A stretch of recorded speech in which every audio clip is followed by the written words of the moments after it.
Pinako na ngayon sa atin pong pag-aaral. Colossians chapter 2 verse 8. Dito po tayo ngayon mag-aralan po mga kapatid. At babasahin po ni Sister Marilyn yung Colossians chapter 2 verse 8.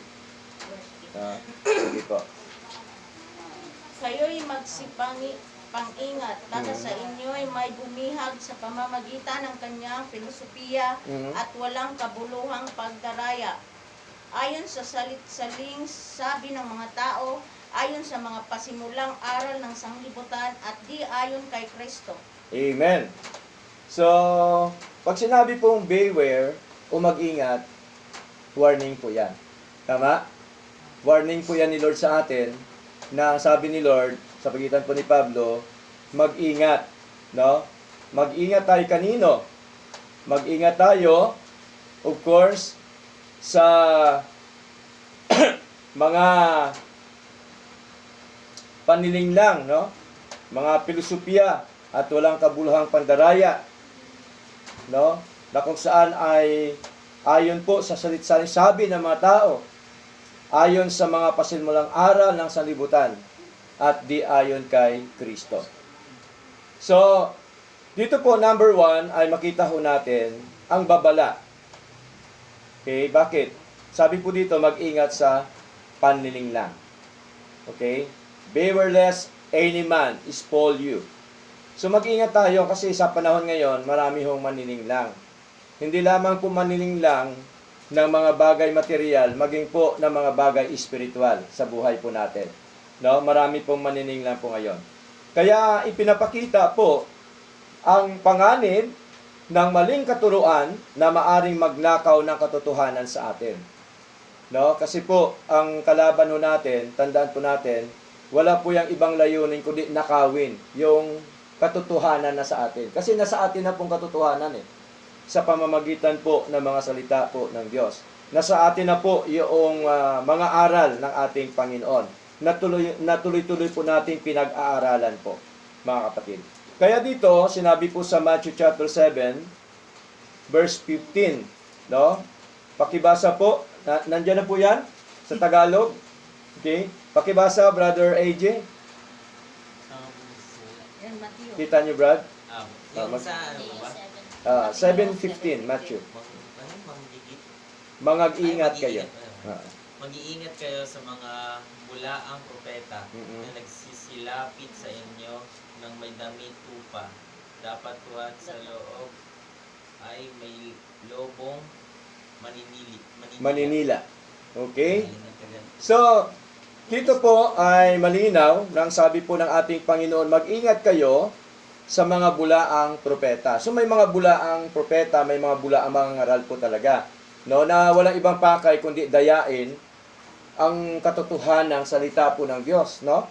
Kaya po, alam po ba ay ang salita po ng Diyos ay kapag ka ito po ay binabago nyo o binabago ng tao o pinabulaanan ng tao, ito po ay merong curse sa harapan po ng ating Panginoon. Basahin po natin, mga kapatid, no? Ang aklat po ng Galatians chapter 1 verse 8 up to verse 9. Okay? So babasahin po ni Sister Gretchen po ang Galatians chapter 1 verse 8 up to verse 9 po.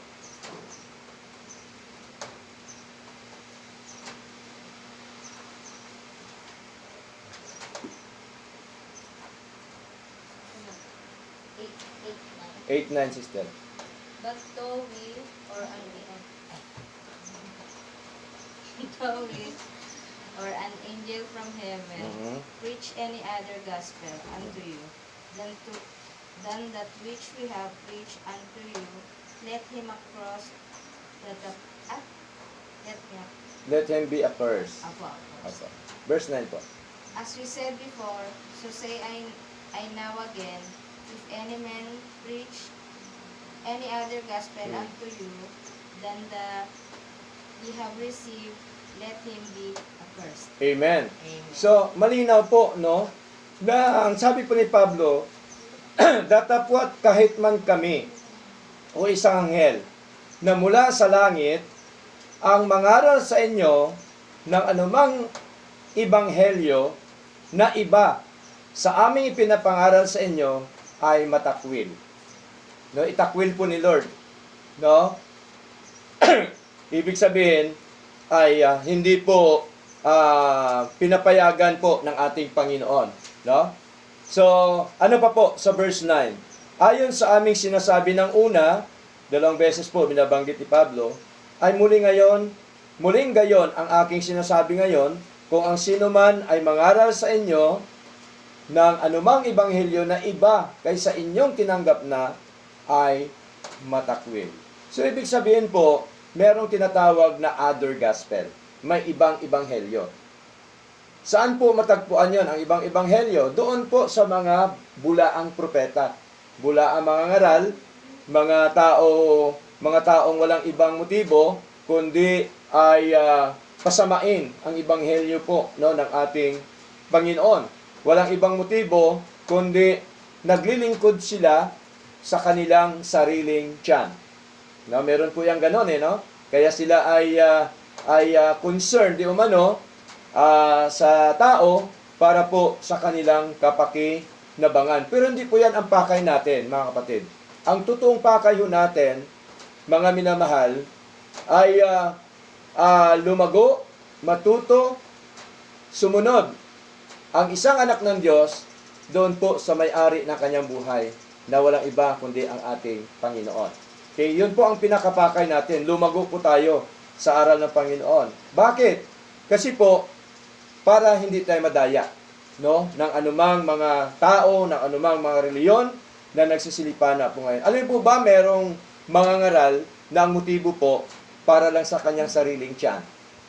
Ibig sabihin, pag sinabing para sa kanyang sariling tiyan, sa kanyang kapakinabangan. Gusto lang po niyang gano'n, no? Basahin po natin, mga kapatid. Sa aklat po ng Romans chapter 16, no? Verse 18 po.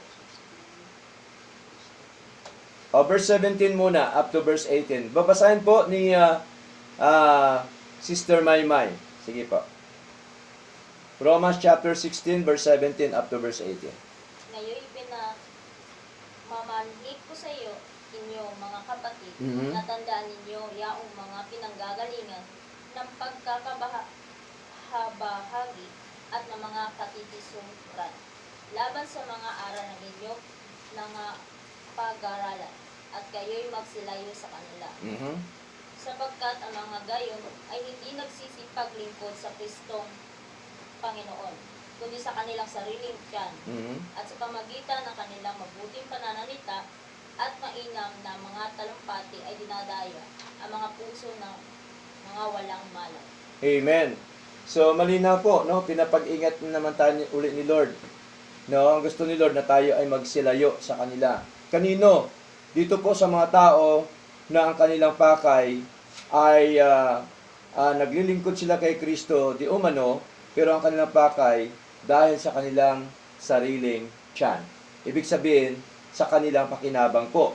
At ang sabi po ni Lord, sa magitan ni Pablo, at sa pamamagitan ng kanilang mabuting pananalita, magagaling po yan sila magsalita. No? Magagaling po yan.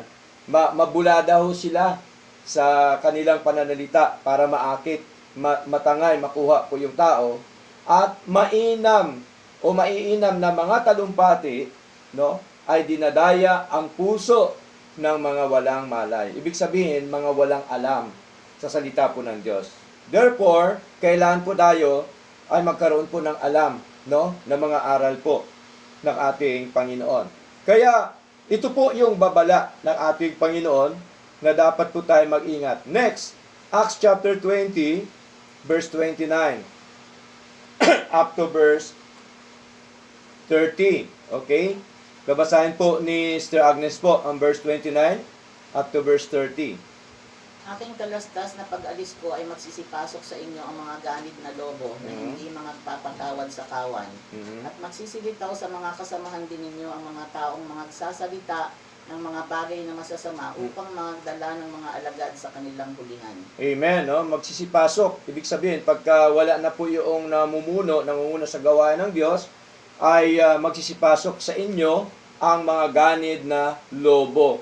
Alam po natin, yung lobo, talaga hong nangangain po yan, no? Ng mga tupa. No? Pinapatay nila mga tupa. So, hinalintulad po ni Lord na ang mga lobo, ito po yung mga tao na gumagawa ng kasamaan. Tama? Mga tao na kung saan ang pakay nila ay kapakinabangan na hindi magpatawad sa kawan. No? Kasi po tayo, kawan po ni Lord, mga kapatid. Okay? Tayo po ay tupa ng ating Panginoon. At magsisilitaw sa mga kasamahan din ninyo ang mga taong magsasalita ng mga bagay na masasama upang magdala ng mga alagad sa kanilang hulihan. So, ibig sabihin po, nagkukunwari. Meron po kasing tao nagkukunwari. No? Na akala mo tunay na tupa, pero pagka titingnan mo sa ginagawa, lobo pala. Tama? Kasi, ang tunay na paglilingkod, hindi yun nakikita sa salita lang. Dapat nakikita po yan sa gawa. Amen po? Sapagkat ang sabi ni Lord, if faith without work is dead. Kung ang pananampalataya mo na walang gawa, ay patay po yun sa harapan ng ating Panginoon. So kung ano ang sinasabi ni Lord, dapat yun din po yung ating ginagawa. At alam niyo po ba mga kapatid, na meron din pong aral po yung dyablo. Tandaan po natin, hindi lamang po aral ng Diyos, kundi meron din pong aral ang dyablo at marami po ang natangay po dito. Basahin po natin. 1 Timothy chapter 4, verse 1 up to verse 2. Okay? 1 Timothy chapter 4, verse 1 up to verse 2. Si Brad po ang magbasa po ng 1 and 2 ng 1 Timothy chapter 4. 1 Timothy chapter 4, verse 1 up to verse 2.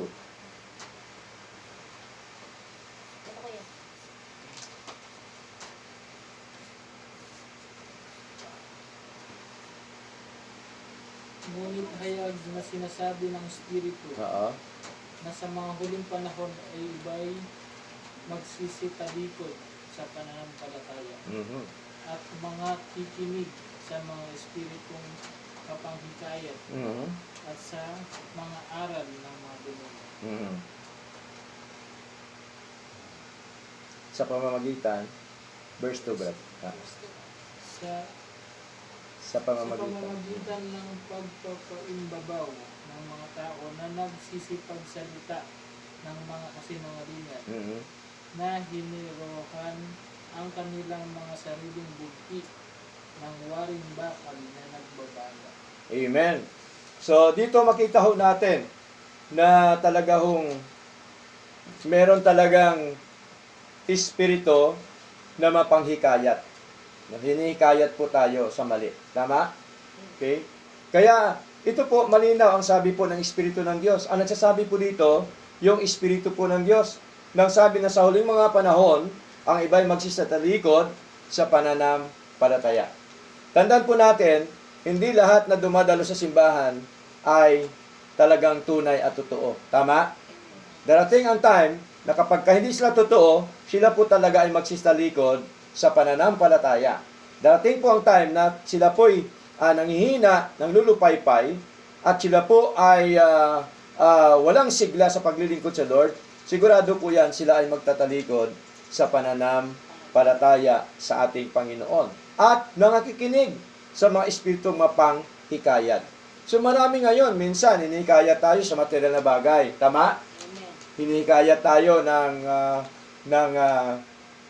anumang mga bagay sa mundong ito. Minsan, hinihikayat tayo ng mga pagkain o anuman ang mga binibigay. No? Doon nga po sa amin sa Gapan noon, ay meron pong nakita yung isang grupo, isang reliyon, na warak-warak na po yung bubong. No? Sabi ng ng Amerikano, ipagawa natin yan. Pero, dumalo kayo sa amin. May kondisyon. Diba? So, ang ginawa, pinagawa po ng Amerikano, and then, sila po ay natangay na, nawala na sa paglilingkod po sa ating Panginoong Diyos. So, pinalitan nila doon po sa material na bagay. Tama po? Nakuha niyo po ibig sabihin? So, ang tunay na aral po ni Lord, hindi yan dapat mabibili at mapalitan. Sapagkat yun po ang totoo at tunay na mga aral po, of course, ng ating Panginoon. So, nahikayat po sila roon, mga kapatid. No? Ang iba naman, bigyan ka ng trabaho, no? Bigyan ka ng negosyo, pautangin ka, so, babaliktad ka na, no? Dahil pera po yan eh. Pero sa totoo lang mga kapatid, ang tunay na aral po ng Diyos, hindi po yan napapalitan ng pera. Amen? Hindi po yan napapalitan ng anumang mga bagay sa mundo, sapagkat yun po ay tunay at totoo na aral po ng ating Panginoon. Hindi lamang sa mga panghikayat at sa mga aral ng mga demonyo. So may aral po ang dyablo. Anong aral ng dyablo? Yung kasinungalingan. Tama? Aral po yan ng dyablo, binabaliktad niyang katotohanan. Di po ba? Okay? Paano po ba natem si Eva during the time? Di po ba binaliktad ng dyablo para siya matem? No? Sabi ni Eva sa kanya, ay nung tinet na si Eva, ay hindi. Sabi ni Lord, pagkakainin namin ito ang bunga ng punong kahoy, ay kami ay mamamatay. At sabi doon, kami ay makakaalam ng mabuti at masama. Pero ano sabi ng diablo sa kanya? Hindi totoo yan. Sa oras na kainin niyo ito, kayo ay parang maging Diyos. O doon sila ngayon nahikayat, di ba? Di ba kahali-halina na paghikayat po? So, doon po makikita ho natin na binabaliktad po ng diablo na ang katotohanan ginagawa niyang mali. Tama? Okay? Pero sa Lord, tandaan po natin, sa Lord po, ang mali ay mali. Ang tama ay tama. Hindi pwede na ang tama maging mali. At ang mali ay maging tama. Hindi po pwede yon. Ayaw po ni Lord ng ganon. Okay? So, yun po mga kapatid, napaka-importante po na makita ho natin ang mga bagay na ito. Kaya sabi ho dito, sa magitan ng pagpapaimbabaw ng mga tao na nagsipagsalita ng mga kasinungalingan. No, marami ngayon mapagpaimbabaw. No, nagkukunwari lang na sila po ay makadiyos, pero ang totoo niyan hindi naman. Di ba? Puro salita lang, wala sa gawa. Kaya ho, mag-ingat tayo mga kapatid na kung saan sa mga taong na kung saan po ay mapanghikayat ng mga tao sa mga anak ng Diyos. Of course, ang hinikayat niya yung anak ng Diyos. Tama? Yung totoo at tunay na naglilingkod. Palagay niyo po ba nang hikayat po siya sa mga nasa kanya na? Siyempre, hindi na. Kasi kanya na po yun eh. Sino hinikayat niya? Yung hindi sa kanya. Tama? Yung mga naglilingkod sa Lord. Okay? Yun po yung hinihikayat niya. Tayo po, mga kapatid, kailangan natin maging malalim sa aral ng Diyos para po hindi po tayo malinlang, para hindi po tayo madaya, para hindi po tayo ma-scam, no? Na mga reliyon sa panahon ngayon. Kaya nga po, nung nakaraang Saturday, atin pong pinag-aralan, na napakaraming mga reliyon ngayon na ang ginagawa, titipunin kayo, pipicturan kayo, and then pagkatapos noon, hihinga ng support sa Amerika o sa ibang bansa. No? So, ginawa po nilang networking ang gawain ng Diyos. Tama po? Bakit nagawa nila yon? Kasi, ang puso nila, ang pakay nila, naglilingkod sila sa kanilang sariling tiyan. Tama po? Okay? So, ang gagawin nila, pakainin niyan lahat, bigyan niyan lahat. No? Basta maraming tao, pipicture-picturean yan. Okay? So, marami na akong karanasan po niyan. No? Maging ako noon, ginagamit din po. Pero nakita ko na ito pala ay isang networking ng maraming mga pastor po ngayon. Okay? Kaya mag-ingat po tayo. Hindi lahat na nagsasabing pastor, tunay na pastor. Tama? Okay? Sapagkat merong pastor na nagpastor-pastoran lang, okay? Nag-aaral lang ng Bible School, pastor na daw siya, nangangaral, and then ang motibo po para magkaroon ng suporta. Okay? Tayo po, bilang pastor, wala ho tayong suporta dito. Amen po? Amen. Kahit kanino, wala ho tayong suporta. Alam po ba, isa lang nagsusuporta sa atin? Ang Diyos. Siya po ang nag-provide. Amen? Siya po ang nagbibigay sa atin. May mga ginagamit po siya na hindi tayo humihingi, ngunit binibigay po, tinutugon po ng ating Panginoon. Okay? So next, pangalawa, ang pinagmumulan ng panininglang, filosofiya ng tao, human philosophy. Sapagkat sabi po ng Bible, true philosophy.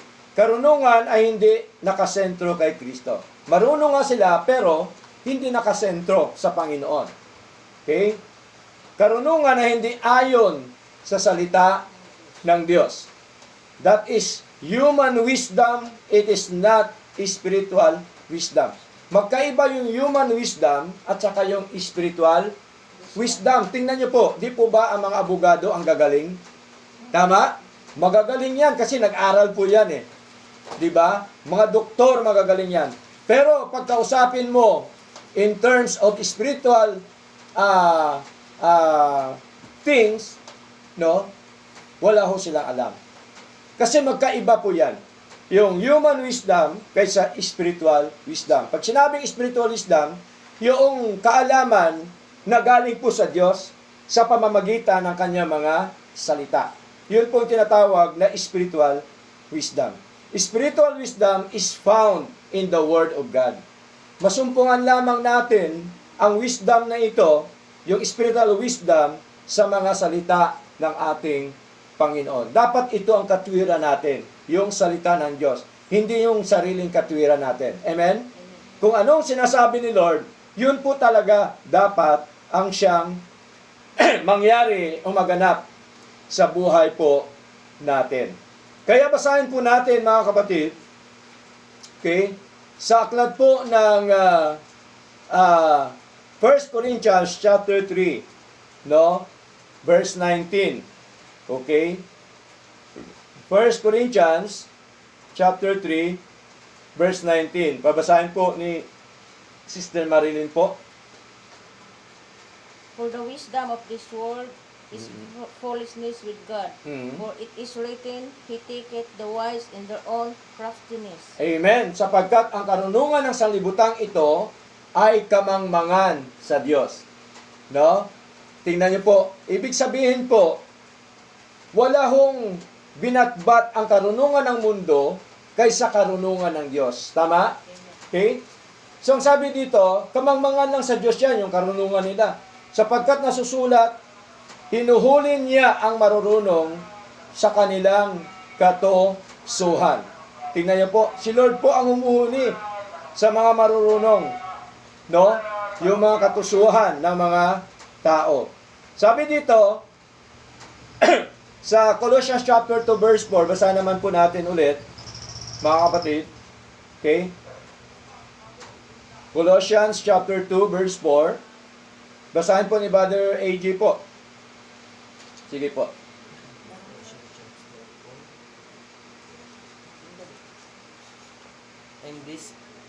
And this I say, lest any man should beguile you with enticing words. Okay?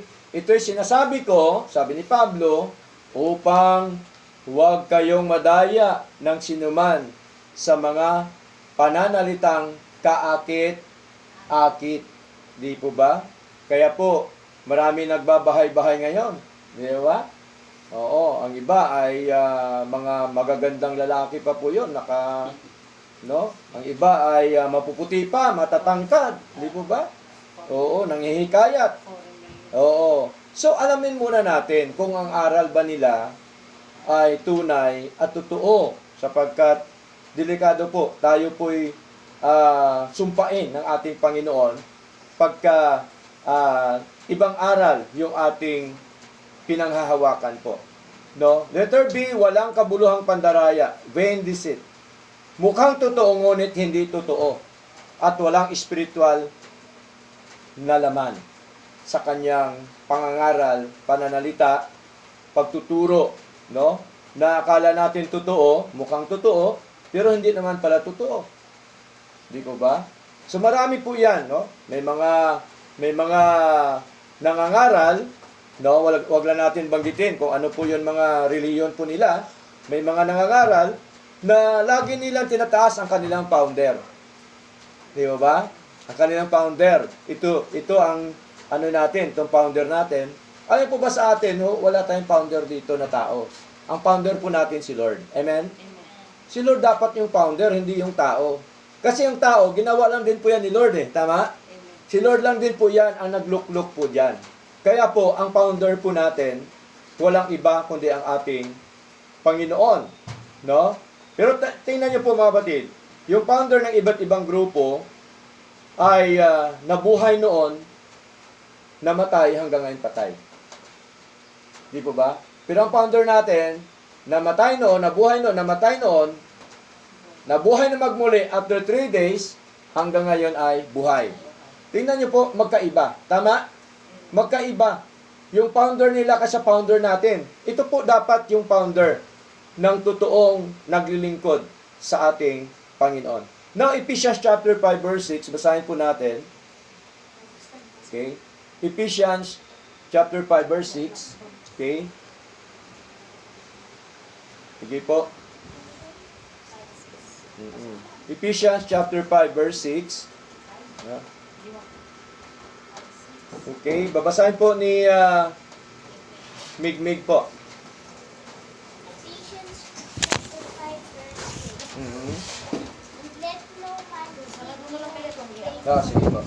what because of these things vomit the wrath of God upon the children of disobedience. Amen. Huwag kayong madaya ng sinuman na mga salitang walang kabuluhan. Sapagkat dahil sa mga bagay na ito'y dumarating ang galit ng Diyos sa mga anak ng pagsuway. So saan do dadarating ang galit ng Diyos? Sa mga anak ng pagsuway. Okay? Sa mga anak ng pagsuway. Tingnan niyo po, God is not only the God of love. Hindi lamang sa Diyos ng pag-ibig. Siya din po ay Diyos ng galit at puot. Kanino? Sa mga anak ng pagsuway. Nagagalit din po si Lord, tandaan po natin. Okay? Namamalo din po si Lord. Okay? Kasi ama natin siya. Diyos natin siya eh. Kaya namamalo po siya. No? Kapag ang buhay po natin ay hindi kaya-aya sa harapan ng ating Panginoon. Kaya ho, dito, mag-ingat tayo sapagkat talaga hong maraming mandaraya, maraming pilusupong tao, mga kapatid, sa mundong ito na atin pong ginagalawan. Letter C, tradisyon ng tao. No? Tradisyon ng tao, lalo na ngayon, di po ba? Tradisyon nila, may mga tinatawag po na papapako sa krus, di po ba? No? So, marami ho mga tradisyon, no, ng mga tao sa mundong ito na atin pong ginagalawan, no? Kaya dito po ang sa mundo nating ginagalawan o sa pinanggalingan po natin na simbahan during the time, di po ba ang kanilang ginagawa ay meron po silang tinatawag po na pagpapako sa krus. Di po ba? Oo. Totoo po yan, ang Jesucristo ay napako sa krus. Pero ang tanong, kailangan pa ba uli gawin para matubos ang ating kasalanan? Tubos na eh. Hindi na kailangan yon. Kaya nga sabi ni Lord, na napako sa krus bago siya nalagutan ng hininga, it is finished. Tapos na. Tapos na po ang pagliligtas ni Lord sa atin. Amen? Hindi yung ililigtas pa lang tayo. Tapos na po. Pastor, bakit ligtas na tayo? Ba't kailangan pa tayo maglingkod? Yes, sapagkat ang paglilingkod, utos ni Lord. Tama? Ang paglilingkod, utos mo ni Lord. At ang paglilingkod, bunga yan ng pagkaligtas ng Diyos sa atin. Kaya nga tayo naglilingkod kasi niligtas na po tayo ni Lord. Tama? Hindi yung naglilingkod tayo para maligtas. No. Mali po yan mga kapatid. Ang totoo niyan, kaya tayo naglilingkod, nagpapatuloy sa Lord para dahil nga tayo ang prueba o ang cause ng ating paglilingkod ay ang kaligtasan at buhay na walang hanggan na ginawa na po ng ating Panginoong Heso Kristo. Kaya kailangan natin bilang ligtas tanggapin yung aral ni Kristo. Amen? tanggapin kung ano ang sinasabi ni Lord sa banal na kasulatan. So, sa panahon ngayon, napakarami pong tradisyon, mga kapatid, no? Meron pa po, pagka may patay, bawal magwalis. Di ba ba? So, tradisyon po yan, mga kapatid. Sayaan na lang nila yan, na dudumi dyan. Yung mga pamahiin, tradisyon. Di ba? Hindi totoo yun, mga kapatid. No? Hindi totoo yun, mga minamahal. Okay? Bakit? Sapagkat ang buhay natin, hawak ng Diyos. Tama? Amen. Hindi naman hawak ng walis eh. Tama mo? Hindi hawak ng tao ang buhay natin. Hindi hawak ng tradisyon, hindi hawak ng pamahiin. Kundi hawak ng Diyos. Ang buhay ho natin, may katakdaan yan sa Lord. Amen po? Amen. Lahat po tayo may katakdaan. Lahat po tayo may katakdaan kung kailan tayo mamatay, kung kailan tayo kunin ni Lord. Tama? Amen. Si Lord po ang siya nakakaalam.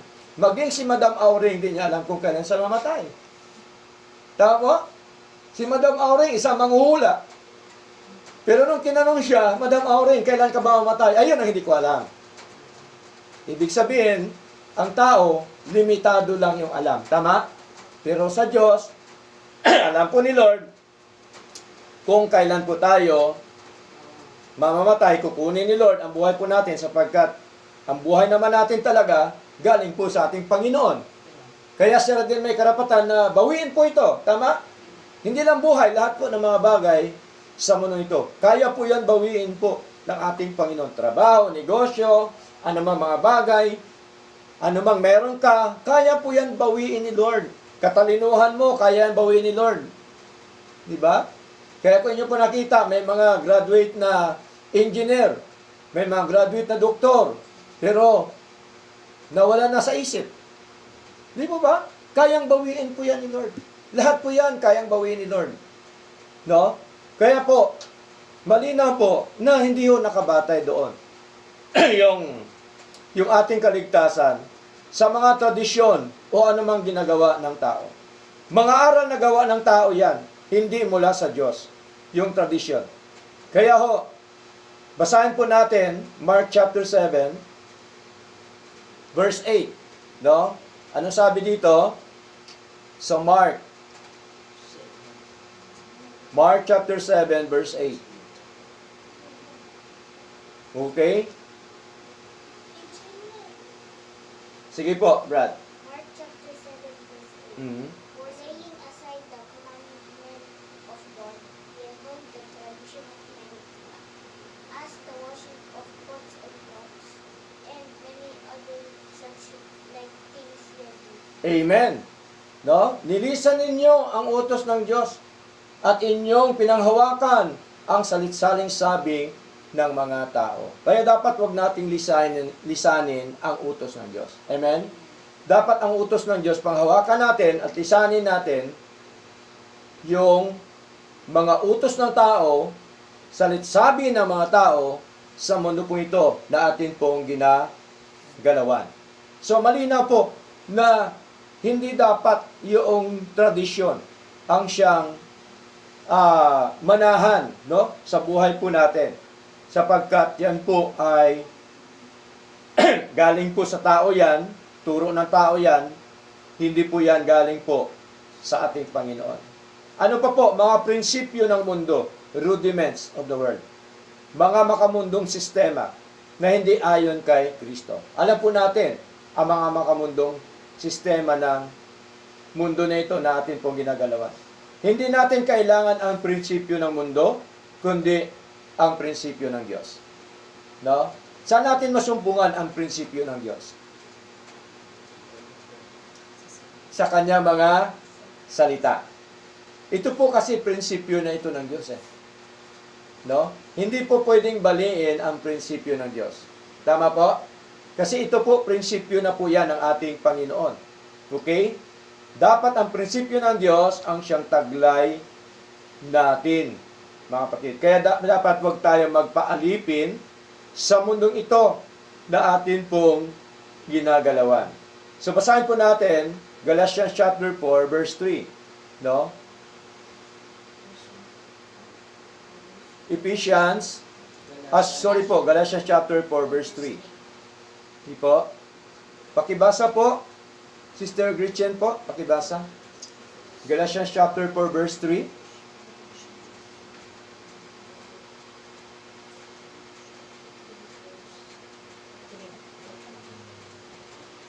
Hindi makita.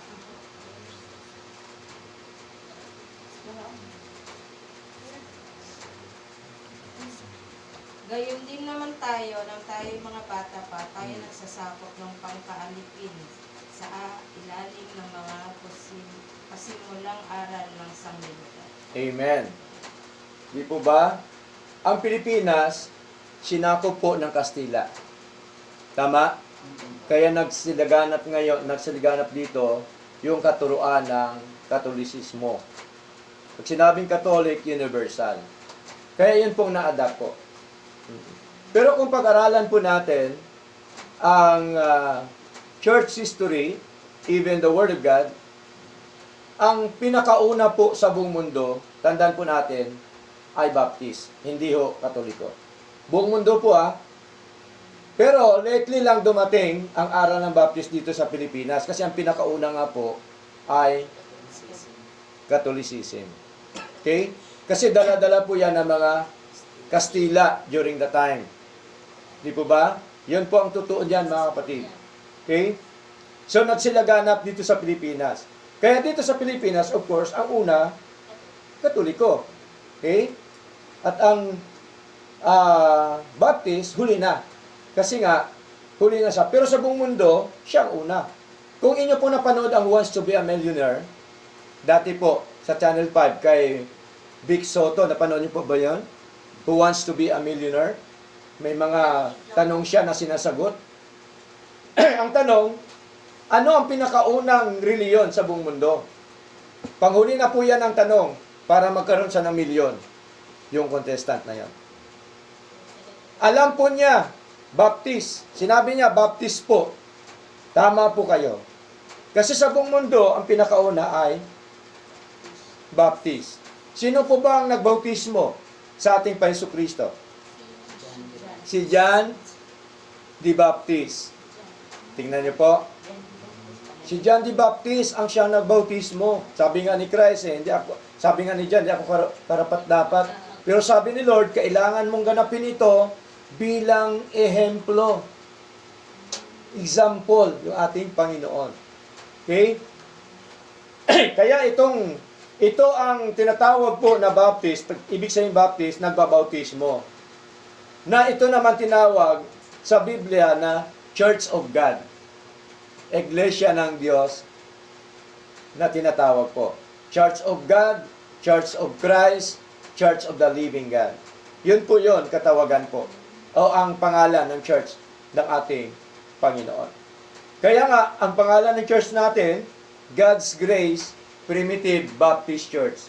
Nandun pa rin yung God's Church. Nandun pa rin yung Baptist. Pag sinabing primitive, that is old. First. Diba? Kaya sabi nga nila, ang ibang mga pagka nagkukwentuhan mga pastor, nung time na kami, sabi nila, Pastor, di ba ang Baptist nakahubad? Kasi Baptist, mga sinauna di ba? Sabi ko, hubad na hubad ang aral ng Diyos. Tama? Kasi ang Primitive Baptist, hubad yan, walang tinatago na aral. Tama? Kung anong sinasabi ni Lord, yun lang po talaga. Walang dagdag, walang bawas. Kung ano sinasabi po ng ating Panginoon. Kasi po, delikado kapag tayo nagdagdag at nagbawas na mga salita ng ating Panginoon. Sabi po sa Revelation chapter 22, merong kaparusahan. Pagka dinagdagan natin, bawasan natin ang aral po ng Diyos. Ano ibig sabihin kaparusahan? Dito sa mundo. Sa atin pong kalagayan ito sa mundo. Hindi sa impyerno, kundi dito sa mundo na atin pong ginagalawan. Okay? So, mahalaga po na makita ho natin na ang mga nangyayari po ito sa mundo natin, karamihan po mga tradisyon. No? Hindi po ba? Ano pa po ang kanilang ginagawa? Di ba may mga palaspas? Di ba? Nilalagyan ng winiwisikan ng Holy water daw. Diba? Ang holy po si Lord lang, hindi yung water. Tama ba? Kasi ang water, tandaan po natin, ginawa lang po yan ng Diyos. Okay? Para pag ang napako sa cross, anong mahalaga sa iyo? Yung napako o yung pinagpakuan? Siyempre yung napako. Tama? Ang mahalaga, yung napako, hindi yung pinagpakuan. Karamihan po kasi ngayon, ang mahalaga sa kanila, pinagpakuan eh. Hindi ho. Yung napako sa krus. Walang iba, kundi ang ating Panginoong Jesucristo. Okay? Ngayon, pagka tapos ng palaspas, anong ginagawa ng marami? Nilalagay sa bahay. Sa pinto. Para daw ang dyablo aalis. Totoo po ba yun? Nasa loob ang Diyos. Para daw ang dyablo hindi makapasok. Hindi nila alam na inunahan na sila ng dyablo. Nasa loob na. Nasa loob na po. Oh, di ba? Oo. Kaya ho, malina po, yung mga tradisyon po kasi yan, no? Mga aral ng tao, hindi naman yan talaga aral po ng Diyos. Okay. Sa Biblia, wala hong palaspas, mga kapatid. No? Wala ho. Meron lang siyang banggit na palm, pero hindi yung ganon ang ginagawa nila, mga minamahal. Okay? Kaya ho dapat, manahan tayo sa katotohanan. Kasi ang katotohanan ang siyang magpapalaya sa atin. Tandaan po natin. Basahin natin John chapter 8 verse 32.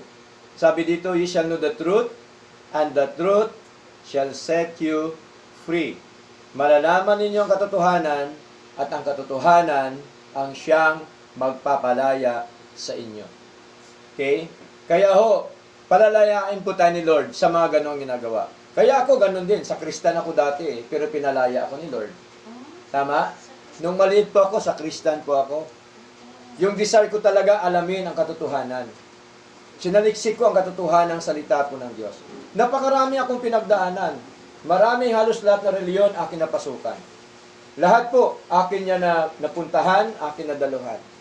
No? Nakita ko lahat na kung saan po may mga iba't ibang sablay ng katuruan.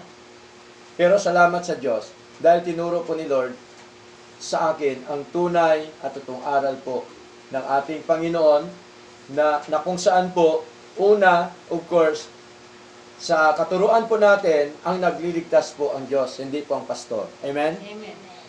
Ang kaligtasang eternal, gawa yan ng Diyos, hindi naman gawa ng pastor yan. Ang pastor to preach the gospel. Kung paano ka iniligtas ng Diyos, tama? Ginamit lang po siya ng Diyos. Okay? Hindi po dahil sa pagdidikta ng pastor, tayo naligtas. Kundi tayo niligtas ng Diyos dahil iniibig tayo ng Diyos na walang kondisyon. Tama? Ang pag-ibig ng Diyos, tandaan po natin, walang kondisyon po yan. Hindi tayo niligtas ng Diyos dahil mabait tayo. Hindi tayo niligtas ng Diyos dahil gwapo tayo, pangit tayo. Tama? Hindi tayo niligtas ng Diyos dahil tayo mayaman. Niligtas tayo ng Diyos dahil ayon sa kanyang layunin at biyaya. Kaya ang sabi doon sa 2 Timothy chapter 1 verse 9, "Who hath saved us and called us with an holy calling, not according to your works, but according to His own purpose and grace, which in Jesus Christ our Lord." Tingnan niyo po, malinaw po yan, no? Na tayo po niligtas ng Diyos dahil sa kanyang layunin at biyaya. Hindi natin layunin. Okay? So, malinaw po, mga kapatid. Now, number 3, lagpasan mo natin ibang talata kasi mahaba po, no? Number 3 na po tayo. Ang pamantayan ng katotohanan. Sino po? Si Kristo. Tama? Ang pamantayan ng katotohanan, si Kristo. At ang tradisyon na yan, filosofi na yan, sabi po ng banal na kasulatan, and not after Christ. Hindi po yan kay Kristo, yung mga aral po yan.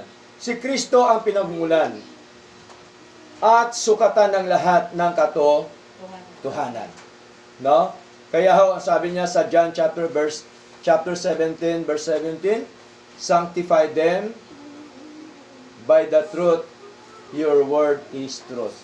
No? Pakabanalin mo sila sa katotohanan, ang salita mo ay katotohanan. Sabi po ni John. Kaya ho, malinaw ang katotohanan ng ating Panginoon. Okay? Kaya sabi doon, John chapter 13, verse 6, sabi ni Lord, I am the way, the truth, and the life. Siya pong katotohanan, wala na hong iba, mga kapatid. No? Hindi dahil sa anumang mga bagay sa mundo ito, kundi siya po talaga ang katotohanan. Okay? So, sa atin pong kailangan natin kapahingahan sa buhay. Okay? Siyempre lahat tayo, ang goal natin, meron tayong kapahingahan sa buhay. Tama po? Gusto ba natin kapahingahan sa buhay? Pastor, parang kukunin mo na kami mamatay.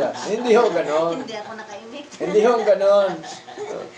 Kapahingahan sa buhay, yung nandun yung kapayapaan, tama? Peace of mind. Peace of mind ka, pag natutulog ka, talagang payapa ka, wala kang iniintindi, wala ka ng struggle sa buhay, yes, wala kang, may problema ka man, pero pinakatiwala mo sa Lord. Ang kapayapaang iyon, hindi ho yan mapalitan ng anumang mga bagay sa mundo. Okay? Si Lord po ang siyang nagbibigay niya sa atin, mga kapatid. Kaya, ano po ang dapat nating gawin para makamit natin yung kapahingahan ng buhay? Matthew chapter 11, verse 28. Basahin po natin. Matthew chapter 11, verse 28. Up to verse 29. Verse 28. Opo. Si Sister, pakibasa po hanggang 29 po. 28. Sister Marilyn po, Sister. Come unto me, Mhm. all ye that labor and are heavy laden, Mhm. and I will give you rest. Mhm. Take my yoke upon you, and learn of me, for I am meek and lowly in heart, and ye shall find rest unto your souls. Amen. No, ano sabi ni Lord? Anong panyaya ni Lord? Magsiparito sa akin. Kayong lahat na nangapapagal at nangabibigatang lubha, at kayo'y aking papagpahingahin. Diba? Oh. Pagod ka na ba sa problema? Suliranin? Pagsubok sa buhay? Anong sabi ni Lord? Lumapit kayo sa akin. Magsiparito kayo sa ating Panginoon. Okay? Kasi siya lamang po ang nagbibigay ng kapayapaan sa atin. Okay? Pag sinabi po ni Lord na, come unto me, lumapit kayo sa akin, magsiparito kayo sa akin, ibig sabihin po, ay maglingkod tayo sa Kanya. Tama? Maglingkod tayo sa Kanya, pag-aralan natin ang Kanyang mga salita, sundin natin ang Kanyang mga kautusan. Verse 29, anong sabi? Pasanin ninyo ang aking pamatok. Di ba ang kalabaw may pamatok? Yung tinutukoy ditong pamatok, ibig sabihin, which is the commands of God. Yung mga kautusan ng Panginoon. Bakit po? Anong sabi niya dito? Take my yoke upon you and learn of me. Mag-aral kayo sa akin. Saan tayo mag-aral? Sa pamatok niya, sa mga kautusan niya, sa kalooban po niya. Okay? For I am meek and lowly in heart, and ye shall find the rest unto your souls. Kasi pagkaalam mo ng katotohanan, panatag ka na. Tama? Amen. Yun po yung totoo eh. Mahirap po yung wala ka sa katotohanan, nag-agam-agam ang puso mo, ito ba totoo? Ito ba tama? Di ba? So, kailangan tayo lumapit sa Lord. Siya ang nagbibigay sa atin ng kapahingahan. Mag-aral tayo, magpatuloy tayo sa paglilingkod, sundin natin ang kanyang mga kautusan sa buhay po natin. Sapagkat tandaan po natin, si Lord po ay mapagpakumbabang puso. Tingnan niyo po si Lord na po yan, pero si Lord nagpapakumbabang puso, mga kapatid. Kailangan tayo lumapit po sa Kanya at masumpungan ninyo ang kapahingahan ng inyong mga kaluluwa. Yung mga problema, siluranin, pagsubok sa buhay, kailangan natin yan ipaubaya sa Diyos. Tama? Kailangan natin yan ibigay sa ating Panginoon. Ang isang tao, pag may dala-dala, mabigat. Tama? Oh. Punta ka sa, pag nag-hiking ka, pagka may backpack ka na dala-dala, mabigat yan. Ano ang mangyari? Madali ka mapagod. Tama? Kasi mabigat ang dala mo. Ganon din sa paglilingkod. Madali ka mapagod sa paglilingkod kapag ka ang problema suluranin, dala-dala mo sa buhay mo. Tama po? Ano ang solusyon? Ibigay natin sa Lord. Para maging magaan tayo. Tama po? Magaan po ang buhay natin. Magaan ang ating paglilingkod. Magaan ang ating pagkilos. Tama? Yun po dapat ang gawin ng isang mananampalataya. Kaya ang sabi po ni Lord, come unto me, all ye that labor and heavy laden, and I will give you rest. Si Lord po ang magbibigay ng rest sa atin. Hindi po ang tao. Hindi po ang sino man, mga kapatid. Okay? So, malinaw po. Next. Pang-apat. Okay? Paano makaiwas sa panininglang? Manatili sa salita ng Diyos. Yun po ang tinatawag po na kasagutan. Okay? Manatili sa salita ng Diyos. Kasi katotohanan ng salita ng Diyos. Lumakad kay Kristo. Sapagkat siya ang daan, ang katotohanan at ang buhay. Magpakatatag sa pananampalataya. Humingi ng karunungan sa Diyos. Pastor, hindi ko po maintindihan ang Biblia. Humingi tayo ng karunungan sa Lord. Kasi ang pastor, hindi yan makapagbigay ng karunungan. Ang gawa ng pastor to preach the gospel. Tama? Pero, ang nagbigay sa atin ng karunungan, ang Diyos. Tingnan niyo po, pagka binigyan ka ni Lord ng karunungan, ang karunungan ng mundo, madali na lang. Ang karunungan ng trabaho, madali na lang. For example, ako po, nung ako po yung nagtatrabaho dati, dahil ako po ay high school graduate lamang, no, magandang patutuo po ito, nagtatrabaho po ako sa Nestle during the time. Dahil high school graduate lamang po, tagawalis janitor. Tingnan niyo po, mga kapatid. Habang ako'y nag-aaral ng salita po ng Diyos, aba hindi ko na malayan, inaangat na pala ako ni Lord. Tinuturuan na pala ako ni Lord. Okay? Mula sa janitor, naging checker, naging forklift operator, naging computer encoder. Tingnan niyo po. Kasi madali lang pala intindihin, unawain, yung mga trabaho, once na meron ng knowledge ni Lord sa iyo. Once na binigyan ka na ng knowledge ni Lord sa pamamagitan ng kanyang mga salita. Madali na lang pala intindihin ang mga bagay na trabaho. Kaya tingnan niyo po, mga batid. No? So, hindi ko akalain yun na makarating ako sa ganon. Tandaan po natin, kapag tayo po ay nagpakumbaba sa Lord, iaangat tayo ni Lord. Tama?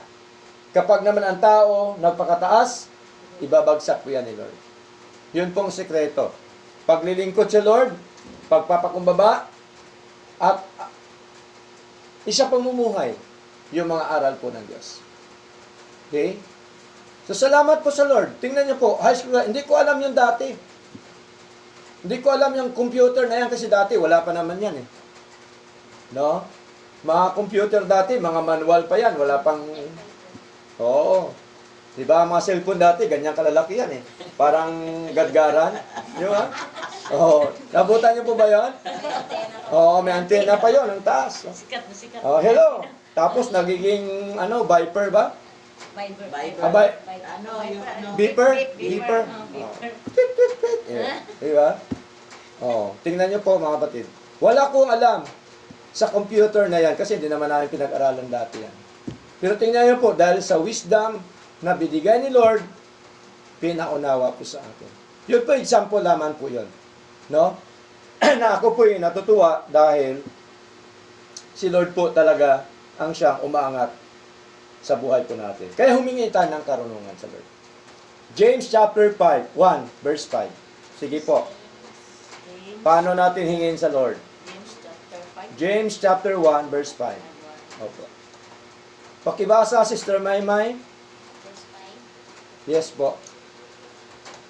If any of you lack wisdom, let Mhm. him ask of God, that giveth to all men liberally, and upbraideth not, and it shall be given him. Tingnan niyo po, no? Ngunit kung nagkukulang ng karunungan ang sinuman sa inyo, ay humingi sa Diyos. Saan? Sa pamagitan ng panalangin. Tama? Humingi sa Diyos na nagbibigay ng sagana sa lahat Hindi. at hindi nanunumbat. Ang tao nanunumbat. Tama? Pero ang Diyos hindi nanunumbat. At ito'y ibibigay sa Kanya. Anong pangako ni Lord? Ibibigay sa Kanya. Humingi tayo sa Lord. Siya pong magbigay sa atin, mga kapatid. Hindi natin naintindihan ang aral ng Diyos, hingi tayo sa Lord. Okay? At ibibigay po yan ng ating Panginoon. Conclusion na po tayo. Ang Colossians chapter 2 verse 8 ay isang malinaw na babala sa mga mananampalataya na huwag magpadala sa mga aral na hindi nakasentro kay Kristo. Sa panahon ngayon, maraming filosofiya at tradisyon ang maaring maglayo sa atin sa katotohanan. Kaya mahalaga na manatili tayo kay Kristo. Siya ang ating pundasyon, karunungan, at kaligtasan, mga kapatid. So wala na po yung gusto mo. Kaya dito po malinaw, mga minamahal, na sa ating paglilingkod po sa Lord, napakahalaga na dapat nasa atin po yung wisdom, knowledge ng ating Panginoon. Para hindi po tayo madaya. Magpakatag tayo, magpakalalim tayo sa aral po ng ating Panginoon. Yun po ang ating pinag-aralan, mga kapatid. Beware of deception, remain in Christ. Nice. Bago tayo umawit sa Lord, meron pong tanong.